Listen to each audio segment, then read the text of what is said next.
Sir Vizag నుంచి సత్యనారాయణ మూర్తి గారు. Sir నమస్తే. సార్ నమస్తే సార్. సార్ చెప్పండి.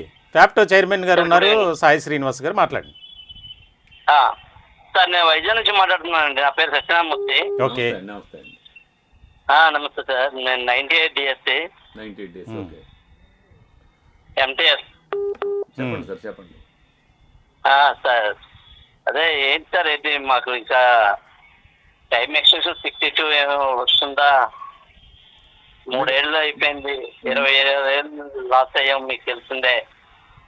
మీరు 98 డిఎస్సి ఎంటీఎస్ టీచర్గా వర్క్ చేస్తున్నారా సార్? అవును సార్, వర్క్ చేస్తున్నా సార్. వర్క్ చేసే టీచర్లకి 98 డిఎస్ వాళ్ళకి పాపం 25 సంవత్సరాల నిరీక్షణ అనంతరం వీళ్ళు మినిమం టైం స్కిల్ టీచర్లుగా వీళ్ళు నియమించడం జరిగింది. అయితే వాళ్ళకి ఒక రోజు గ్యాప్తో 12 నెలల జీతం ఇస్తే బాగుండేది, కానీ ఒక నెల గ్యాప్తో 11 నెలల జీతం ఇస్తా ఉన్నారు. దీనివల్ల ఏంటంటే ఒక నెల మే నెల అంతా కూడా వేరే పని, ఇప్పుడు ఇందులోకి వచ్చిన తర్వాత అంతకుముందు అయితే ఏదో చిన్న ఉద్యోగం పెద్ద ఉద్యోగం చేసుకునేవారు. అది ఎంటీఎస్ టీచర్ అంటే మినిమం టైం స్కిల్ వస్తుంది, రేపు రెగ్యులర్ అవుతుందేమో అనే ఉద్దేశంతో ఇందులోకి వచ్చారు. పాపం వాళ్ళు అప్పటికే 25-30 వేల రూపాయలు సంపాదించుకునే వాళ్ళే ఇందులోకి వచ్చారు చాలా మంది. వచ్చిన తర్వాత 11 నెలల శాలరీకి ఒక నెల గ్యాప్ పెడితే ఆ మే నెలలో కొత్త పని వెతుక్కోవడం ఎంత కష్టం వాళ్ళకి. ఆ ఒక నెల జీవనాధారం ఏమిటి? ఈ కోణంలో ఆలోచించాల్సిన ప్రభుత్వం కాంట్రాక్ట్ రూల్ ప్రకారం ఏంటంటే ఒక రోజు గ్యాప్ ఇస్తే సరిపోయేది. మిగతా డిపార్ట్మెంట్లో అన్నింటిలో 1 డే గ్యాప్స్తోనే జరుగుతుంది, కేజీబీయూస్లో కానీ అని చూడాలి. ఇక్కడికి వచ్చేటప్పుడు 1 మంత్ గ్యాప్ పెట్టడం ఆ చిరుద్యోగులకి ఊరటనిచ్చే అంశం కాదు. ప్రభుత్వాలు ఆలోచించేటప్పుడు సంక్షేమ పథకాలు ఏ విధంగా ఆలోచిస్తున్నారు, ఇది కూడా సంక్షేమంగానే భావించి 12 నెలల జీతం ఇవ్వాలని చెప్పి మొట్టమొదటి డిమాండ్ చేస్తా ఉన్నాం మేము. అదేవిధంగా వాళ్ళు కోరినట్టుగా రెగ్యులర్ చేయడం ఒకటి. 62 సంవత్సరాలు వాళ్ళకి పాపం 25 సంవత్సరాల నిరీక్షణ తర్వాత డిమాండ్స్ లో కూడా ప్రధానంగా ఉంది, అది కూడా డిమాండ్స్ ఉంది. వాళ్ళు జాయిన్ అయిన 6 నెలల్లోని 3 నెలల్లోని కూడా రిటైర్ అయిపోయిన వాళ్ళు ఉన్నారు. కానీ అందరూ ఉద్యోగుల్లాగే. మూర్తి గారు, ఈ ఫ్యాప్టో సాయి శ్రీనివాస్ గారి ఆధ్వర్యంలో జరుగుతున్న దానికి సంబంధించి ఈ డిమాండ్లలో 12వది ఎంటీఎస్ టీచర్లకు పదవి విరమణ 60 నుండి 60 సంవత్సరాలు పెంచాలి, వారి సర్వీసులను రెగ్యులరైజ్ చేయాలి, ఇంకనూ మిగిలి ఉన్న 98 క్వాలిఫైడ్ వారిని నియమించడానికి తగు చర్యలు చేపట్టాలి. ఖచ్చితంగా మీ అంశానికి సంబంధించి కూడా ఫైట్ చేస్తున్నారు.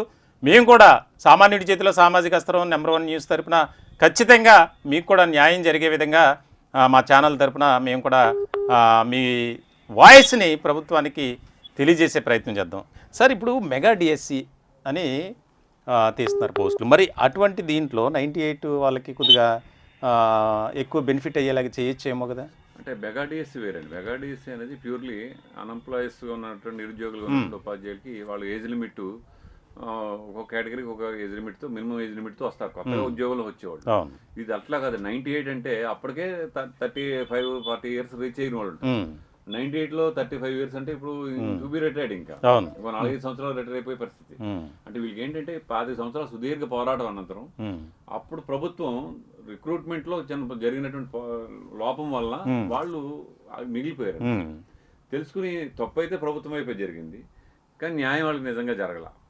వాళ్ళకి ఇవ్వాల్సిన రెగ్యులర్ పోస్ట్ ఇవ్వాలి పాపం. కానీ ఏం చేశారు, మినిమం టైం స్కేల్ అని చెప్పి. సుమారు అలా ఎంతమంది ఉంటారు సార్ ఇప్పుడు ప్రస్తుతం? ఇంకా అబ్జర్వ్ అయిపోగా ఇంకా 1500 మంది వరకు ఉన్నారు. అయితే అప్పుడు ఎమ్మెల్సీ కమిటీ అని ఒక కమిటీ వేసింది గత ప్రభుత్వం. ఎమ్మెల్సీ కమిటీలో ఏం సిఫార్సు చేశారంటే వాళ్ళకి ఇంతమందికి ఉద్యోగాలు ఇచ్చే అవకాశం ఉంది, ఇంతమంది నష్టపోయారని చెప్పి ఇచ్చారు. అందులో ఇంకా 595 మంది ఎమ్మెల్సీ కమిటీలో ఉండి ఇంకా జాబ్ పొందాల్సిన 595 మంది ఉన్నారు.